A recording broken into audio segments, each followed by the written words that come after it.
Just used to being told what to do. Your Excellencies, President van der Leyen and President Costa, our honored guests from the European Union, distinguished members of the European Union and South African delegations. It has been a real honor to jointly preside over this 8th South African European Union Summit, which has taken place here in the beautiful city of Cape Town, in our most beautiful country, South Africa. Your presence here today reflects our shared commitment to enhancing our strategic partnership for the mutual benefit of the peoples of Europe and the people of South Africa. Today's summit focused on a number of issues that were covered and discussed during our summit, and they focus on strengthening our trade and investment relations, which are vital for the growth of our economies and the achievement of our development goals as South Africa. We have prioritized the issue of transition to green energy, ensuring that this process continues to be a just one, as well as an inclusive one, and safeguards the livelihoods of those who will be most affected by this transition. We also had discussion on our robust cooperation in a number of areas such as education, science, technology, and innovation, and health, as in the manufacturing of vaccines. We have recognized the vital importance of developing the skills and capabilities of young people, starting from early childhood development through to the training of young people in the skills of the future, and also cooperating in the area of producing PhD graduated people. At the global level, we reaffirmed our commitment to multilateralism, to the rule of law, and to the central role that is played by the United Nations in maintaining global peace and security. We also expressed our resolve to resist any actions that undermine multilateral cooperation. We reinforced our belief that the institutions of global governance must be reformed to make them representative and fit for purpose, particularly the United Nations Security Council, as well as the global financial institutions. We agreed that addressing the root causes of conflict is essential for achieving durable peace, security, and stability in the African continent. As South Africa, we have made a call for humanitarian intervention and assistance, particularly for displaced people in the Eastern Democratic Republic of Congo. As we work to achieve a ceasefire and achieve a peaceful resolution of the conflict in the DRC, we are calling on the United Nations, the African Union, and the European Union to help to address the dire situation of the people affected by the fighting in the DRC. We have concluded a joint declaration that highlights the critical areas of our discussions. We welcome the announcement by the European Union of a global gateway investment package of some 4.7 billion euros, amounting to 94 billion rand, to assist strategic and to support strategic investment projects in our country. The investment package covers areas such as critical raw material processing, green hydrogen, renewable energy transport and digital infrastructure, local vaccine and pharmaceutical production, and the resources for skills development. To boost competitiveness of our economies, we agreed to launch negotiations towards a clean trade and investment partnership. This will support the development of cleaner value chains for raw materials and local beneficiation. It will also deal with renewable and low carbon energy as well as clean technology. In addition to mobilizing investment, this partnership will also serve as a very good forum for regulatory cooperation between the EU and South Africa in areas of mutual interest related to clean supply chains as well. This partnership is expected, for example, to deliver short and long-term solutions, to enable a company like Sasol to export sustainable fuel, especially aviation fuel, to the European Union. We look forward to contributing to the EU-Africa Ministerial and Summit meetings later this year. These meetings are important for advancing the African agenda and the EU's Global Gateway strategy, which supports the digitization as well as the infrastructure development across the African continent. Today's summit has further strengthened our strategic partnership, which will in many ways support our efforts to drive inclusive economic growth and also create jobs and also eradicate poverty and address the global challenges in a spirit of solidarity, also the spirit of collaboration and partnership. On behalf of the government and the people of South Africa, it has been a real pleasure to host our visitors and our friends and partners from Europe today, reaffirming our commitment to building strong, mutually beneficial relations with the European Union. It has truly been a real pleasure to have you all from Europe visiting Cape Town here in South Africa for our summit. And thank you very much for being here. Thank you.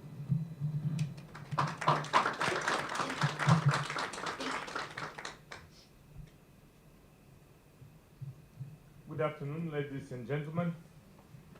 It's a true pleasure to be here today in Cape Town together with President of South Africa, Cyril Ramaphosa. Thank you very much, Mr. President. You're welcome. And with the President of the European Union, Ursula von der Leyen. Together, we have just concluded a highly successful European Union South African Summit, the first one in 7 years, but one that could not have come at a more crucial moment. The world has changed significantly since our last meeting. We have faced global pandemic and devastating conflicts, including Russia's war of aggression against Ukraine, the crisis in the Middle East, and dramatic conflicts in the African continent. In these turbulent times, trusted partnerships are more important than ever. The European Union is and will remain a strong, reliable, and predictable partner for South Africa. Today's discussions have reaffirmed the strength and depth of our enduring and strategic partnership, one built on shared values, mutual respect, and a commitment to democracy, multilateralism, and a fairer and more sustainable world. We believe in strong multilateral institutions, a rules-based order, open dialogue, and global cooperation to tackle common challenges, whether in security, trade, climate action, or innovation. And this summit has demonstrated that our partnership is not only strategic, but also essential. And we are fully committed to work together to strengthen our multilateral institutions by reforming them in the way to be more representative, and also to reform our the international financial institutions to have a fairer world in the future. To address global instability and insecurity, we have decided to launch a dedicated EU-South Africa peace, security and defense dialogue. We reaffirm our commitment to supporting peace efforts in Ukraine, in the occupied Palestinian territories, Sudan, South Sudan, and Democratic Republic of Congo, and beyond. In order to fight climate change, inequality, and poverty, today we have reaffirmed our commitment to Paris Agreement, the United Nations Sustainable Development Goals, and the Pact for the Future. We need to act on these, not only for the well-being of today's citizens, but for future generations as well. This is also a summit with concrete deliverables, as the President Ramaphosa stressed, and certainly Ursula von der Leyen will develop. I am confident that this partnership can be a driving force for global prosperity, a beacon for climate solutions, and a pillar of stability and security for the world. As South Africa holds the G20 presidency in 2025, the first on African soil, I can assure you that the EU stands firmly behind your efforts to strengthen multilateralism and drive meaningful global action. We fully support your agenda, focus on solidarity, equality, and sustainable development. Wonderful words. The achievements of G20 will be crucial not only for its members, but for the rest of the world. The summit has paved the way for even deeper cooperation and new opportunities for engagement. It is my hope that we will maintain the regularity of our summits. And dear President Ramaphosa, thank you for your hospitality and for hosting these landmark summits. And we are waiting for you next year in Brussels. Thank you very much.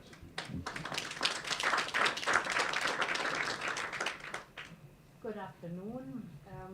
President Ramaphosa, dear Cyril, thank you very much for the warm welcome and your hospitality. Thank you for receiving the President of the European Council, my friend António Costa, and me here in Cape Town, the mother city. Today it serves as the perfect backdrop for a new chapter in European Union South African relations.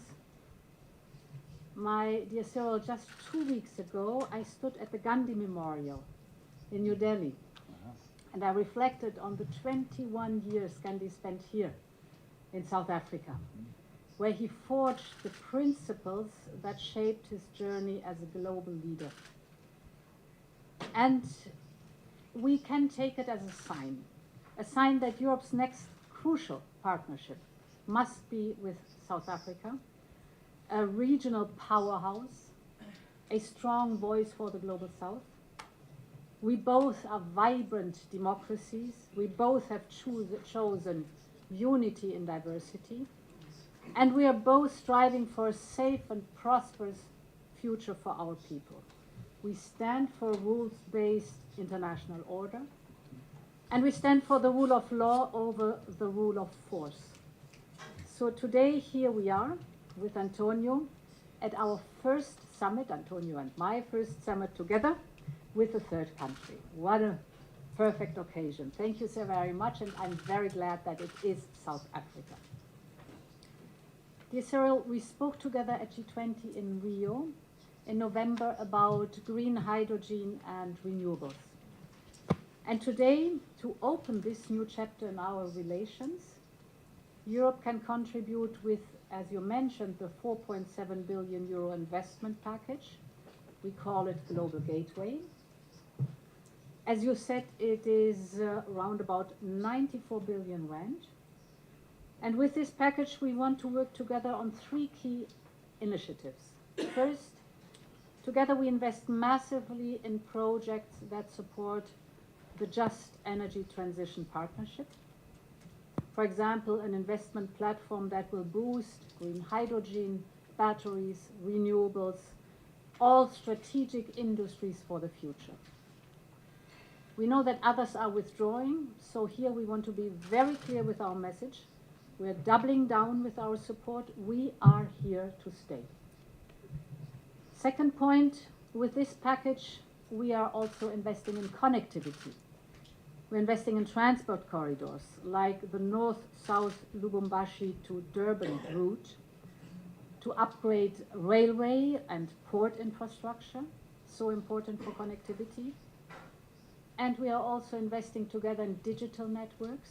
We will work on fiber and 5G, for example, so that South Africa as a whole country is connected, but also, of course, connected to the rest of the world. Finally, on health, indeed, we both learned bitter lessons during COVID-19, and therefore we support your pharmaceutical industry with 700 million euro, because it means vaccines and medication produced in South Africa, for the people of South Africa, and the wider African continent. And it is both in our shared interest and in the interest of global health that we promote here the pharmaceutical industry, because we know that diseases do not know any borders, so we have to join forces to fight them. This package will already make a big impact on our economies and the creation of good jobs, but now we have decided to go further. The European Union is South Africa's largest trading partner. We are launching now negotiations on a new generation of trade deal. We call it a clean trade and investment partnership, and South Africa will be the first to sign such an agreement. Basically, it is focusing on investment in clean energy transition, from hydrogen to renewable, you name it, but of course very much focusing also on skills, on the new technologies of the future. And important is for us that we develop strategic industries from the start to the finished product. So creating good jobs and growth right here in South Africa. We put a lot of emphasis on what you call, dear Cyril, beneficiation. So that for us it's a key principle that we invest, that the local value chain is being developed, that the added value stays here in South Africa. This is for us important. South Africa will benefit, our companies will benefit, and I think this is a true win-win situation. Our partnership will also extend to critical raw materials. We're here to invest along the full value chain too, from exploration to recycling. And we want to work together on the key industries of the future. I mentioned green hydrogen, but also, of course, electric vehicles and battery production, for example. I look forward to the signing of a memorandum of understanding. Our teams are working for it. And our plan is that we are able to sign in the margins of G20. Finally, dear Cyril, together we have launched a global campaign to power Africa with clean energy. As we all know, Africa has an enormous potential for renewable energy. The world is finally recognizing it. The World Bank has just joined our efforts, which is fantastic news, I think. We call it Scaling Up Renewables in Africa. And together we want to deliver cleaner, more sustainable power to millions of people. This autumn, again, in the margins of G20, we will hold a major pledging event to rally the world around this cause. It will take place in Johannesburg. Today's Global Gateway Package is,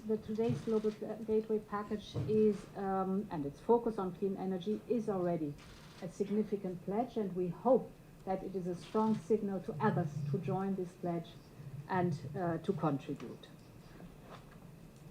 So, President Ramaphosa, dear Cyril, as António already said, we are 100% behind you in making South Africa's G20 presidency a big success. This is going to be the first G20 summit ever held on the African continent. I think it's a powerful symbol. And it is an opportunity to drive real progress towards a more equitable and more sustainable world in line with your priorities. So we cannot wait to be back in South Africa. Thank you again, Cyril, for the warm hospitality and the excellent summit. Thanks a lot.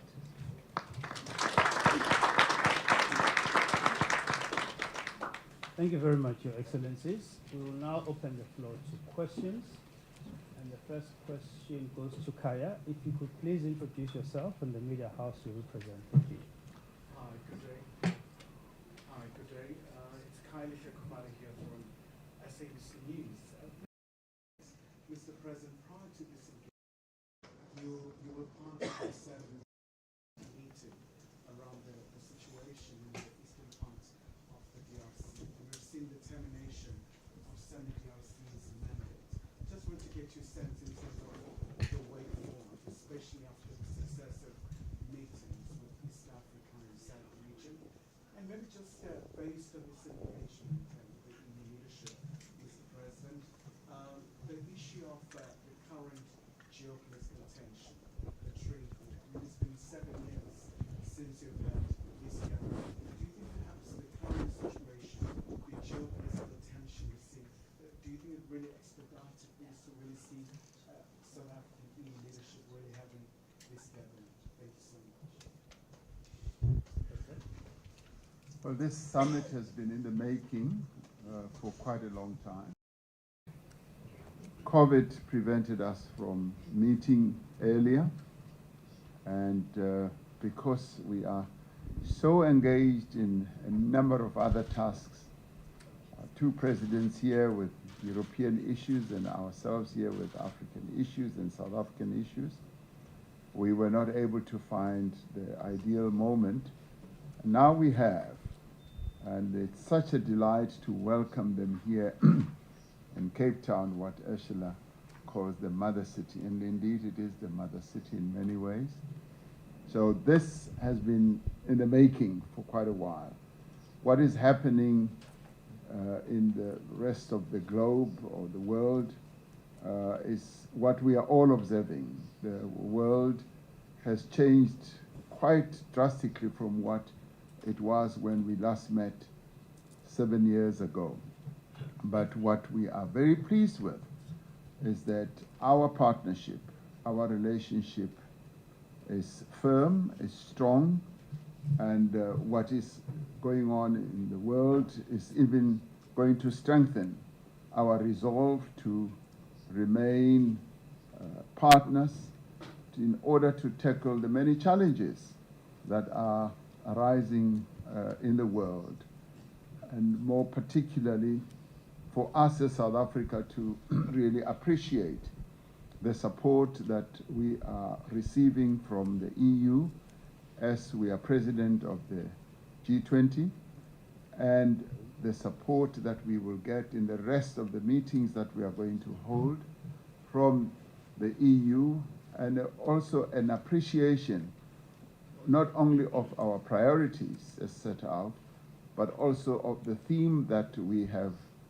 put out, the theme of solidarity, equality, and sustainable development. So we appreciate the support that we are receiving from the EU. On the first question, yes, SADC held its heads of state summit today. It was a special summit, and this was to re-endorse the positions that were taken by the joint summit, which was also very historic, between SADC and the East African Community, where we called for a ceasefire and the bringing to an end of that conflict in the Eastern DRC through diplomacy and negotiations. And our summit today reaffirmed that position, and the decision to finally withdraw from the Eastern DRC by the three troop contributing countries is also based on the fact that the ceasefire that we have sought to install in that place is now being embraced, and we are going to see a ceasefire eventuating and getting the negotiations underway under the leadership of President Lorenzo, assisted by a number of facilitators, and one amongst them being former President of Kenya, President Kenyatta. So that for us is a confidence-building measure that enables us to then have a phased withdrawal from the Eastern DRC, and hoping that we will get the support that is needed from a humanitarian point of view, and indeed from a political point of view, to make sure that that ceasefire holds as the various parties, both state actors and non-state actors, parties collaborate, ensure that there is a permanent peace in that part of the world, so that the people of the DRC can carry on with their lives on a peaceful basis. So it is a forward movement of installing peace in the Eastern DRC. Thank you very much, Mr. President. Christine? Yeah, Christine Pellitzer, German press agency EPA. I have a question for Ms. Leyen. Given the change, of course, in U.S. foreign policy, how much more important is it for the EU now to strengthen alliances with its other allies? And how is the EU planning to reduce its political and economic dependency on the U.S.? So, for us, it's very important to strengthen the ties, the bonds of friendship with like-minded countries and partners like, for example, South Africa, because what we experience in these relationships, and they have been built over years, is that on both sides there is high respect for stability, predictability, and reliability. And in these difficult times, with a multitude of crises that we are facing, it is important also for the people to know that we stay the course together, that we have a set of shared values that we are bound to, and that we are predictable and reliable. And this is for us, therefore, a very important summit that we are having here. Thank you very much. Second question. Can you excuse me? How is the EU planning to reduce its political and economic reliance on the US? So for the European Union is very clear, we do what is necessary for us. And we have a very clear agenda. We have to increase our competitiveness, so we have to work on prosperity. And we have to step up massively the defense investment. We need a surge in defense. And therefore, together with António Costa, we are working intensively on the topic of competitiveness. As you know, the competitiveness compass that we have issued, the first initiatives looking at the different sectors, from the clean industrial deal to the automotive sector to the steel sector, for example. This is one side where we are pushing hard, and we have to step up. And we are in the process to discuss with the European Council, the Member States and the Parliament, the package for investment in defense, because we know that we have gaps in the military capabilities that we have to fill, and that we have to step up the financing of our security and defense. This is something which we are doing because it's necessary for us. Thank you very much, Your Excellency. Wendell? Wendell from Reuters. The question is directed to President Ramaphosa as well as to President von Leyen. In the light of Ukrainian President Zelensky's visit to South Africa next month, are there any discussions to coordinate peace and security amongst the EU and South Africa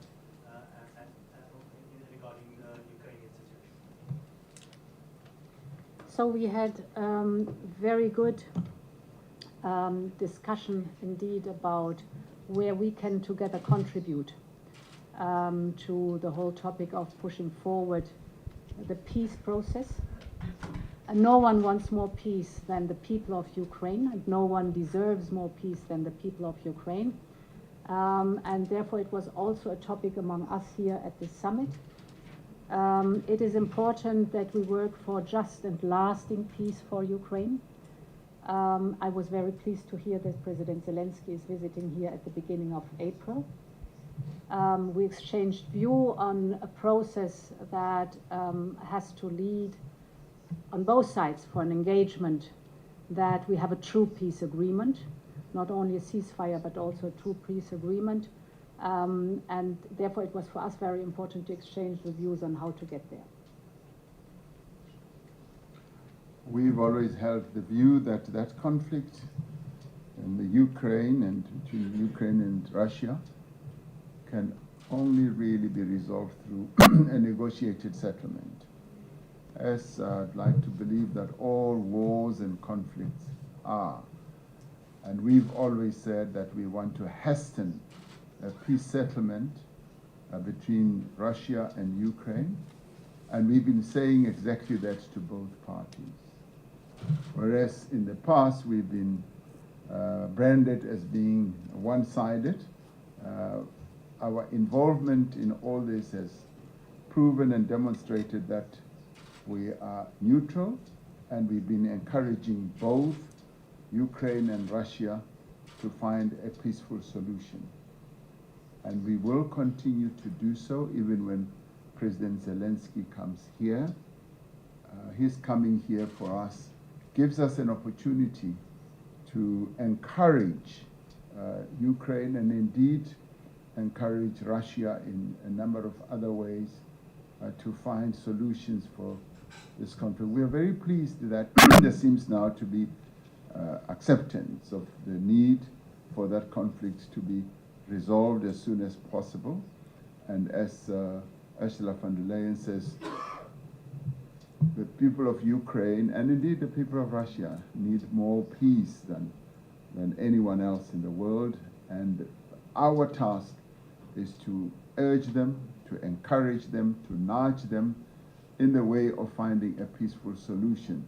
That will be our key message as President Zelensky comes here. And indeed, I should add that we continue to send the same message to President Putin, as we believe that both countries, both of them, are the key role players in this, and all of us others who are on the side can just encourage them to move forward with the peace process.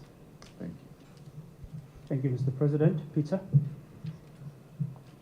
Yeah, Mr. President, also if I may... Please introduce yourself. There are three presidents here, Peter. Which one are you referring to? Ramaphosa. And also maybe to President von der Leyen. Sorry. My name is Peter Fabricius from Daily Maverick. I have a question about CBAM, the Common Border Adjustment Mechanism. I understand that South Africa has some objections to aspects of it, and that would have been discussed in the summit. South Africa possibly looking for some kind of concession, postponement or extension of the application of it. I just wondered if you could just give us some idea if it was discussed, if it was resolved, or some compromise at the end of it. Yes, it was. It was a part of the discussions that ensued between South Africa and the European Union, and I'm glad to say that both of us are well disposed to finding a solution, and we are going to continue with our discussions. We've put certain proposals, and we are going to continue engaging. As we often say, there's always a solution to every problem or challenge, and we don't really see this one as an insurmountable one. So the various proposals, extension or some form of consideration or exemption are some of the issues that are being discussed. And we will find a very good, mutually beneficial solution on this matter. And so if you are able to stick around until November, you may well hear some good news. Thank you. Yeah, we are in the process of listening very much to each other. What is necessary, important is that CBAM is a climate measure. It's not a trade measure, it's a climate measure. What are we doing? We basically put a price on carbon, and it is good to see that carbon pricing works. South Africa has also established its own carbon tax. It's a bit different than our emission trading system, but we have the same general approach that if you pollute, you have to pay. If you do not want to pollute, you engage in innovation or decarbonization, and this is rewarded.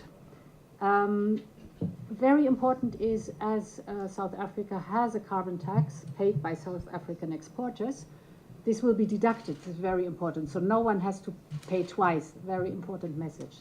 And then we listened also to the worries and the concerns of South Africa and others, and we have started a process of simplification. We have basically, the process has to be finished in Parliament and Council, but we have proposed as Commission to exempt more or less 85%, up to 90%, I even think, of the companies, the scope of the companies that are falling under CBAM. So a huge amount, if not all, small and medium anyhow companies will be exempted not to do the work on CBAM, so a strong step into simplification, and our teams are working on the details that are now specific for South Africa and the European Union. Thank you very much. Winnie? Yes, hello, it's a question, Winnie Claret from Radio France. It's a question for Ursula von der Leyen. Today, President Donald Trump threatened a 200% tariff on European champagnes and wines as a retaliation of the tariff on American whiskey. What should be the answer of Europe? We don't like tariffs because we think that tariffs are taxes and they are bad for business and they are bad for consumers. We've always said that we will at the same time defend our interest. We've said it and we've shown it, but at the same time I also want to emphasize that we are open for negotiations. The Trade Commissioner is in contact with his counterpart in the United States, and they will have a phone call tomorrow on exactly this issue. Thank you very much, Your Excellency. Caroline. Yes, bonjour. Caroline Dumais from France 24. I've got an extra question for President Ramaphosa on the DRC. You say it was done in the context of a ceasefire, but I mean, we all know the situation at the moment, how fragile it is. What are the consequences of your troops leaving? Was it in question that your troops would go back under maybe the African Union or under another kind of umbrella? And what is the timeline? I mean, are the boys going to be back home in a few weeks, in a few months? I mean, how do you foresee that withdrawal? And another question for the European Union. You're talking about a global envelope of 4.7 billion. But I'd like to know what is actually the money devoted to the just transition in South Africa. The US has withdrawn $1 billion. It's a huge amount compared to the whole transition plan. Is the European Union going to basically fill the gap of what the US is taking away? What are the exact figures?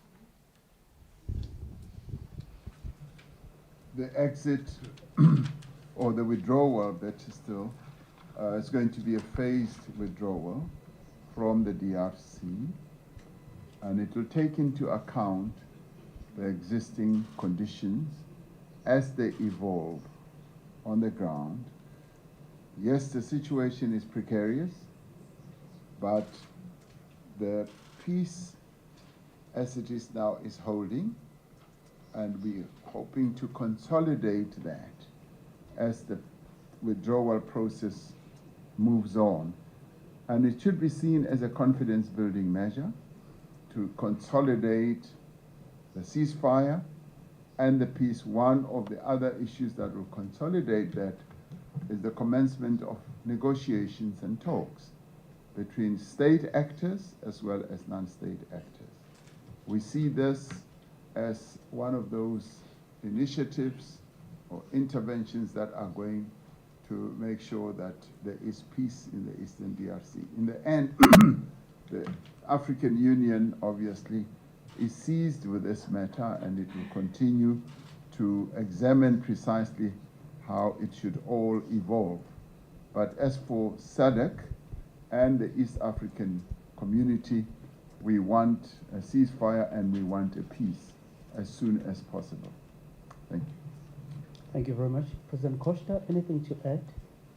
No, actually, this question is clearly Yeah, for yeah, the Commission. that was the Just Transition, Energy Transition Partnership. So indeed, it is regrettable that the United States are withdrawing. What we now have discussed, the 4.7 billion euro under Global Gateway, is fresh, is a new money coming. It's independent of the withdrawal of the United States. It is a Team Europe effort, if I may call it that way. So our signal is very clear. We stay the course. We think it is an absolute excellent project. We have plenty of work ahead of us, good work ahead of us, and therefore this fresh investment from Global Gateway independent of the withdrawal of the United States. Thank you very much, Your Excellencies. Ladies and gentlemen, that brings us to the end of this media engagement session. You may take leave of us, Your Excellencies. Thank you. Thank you.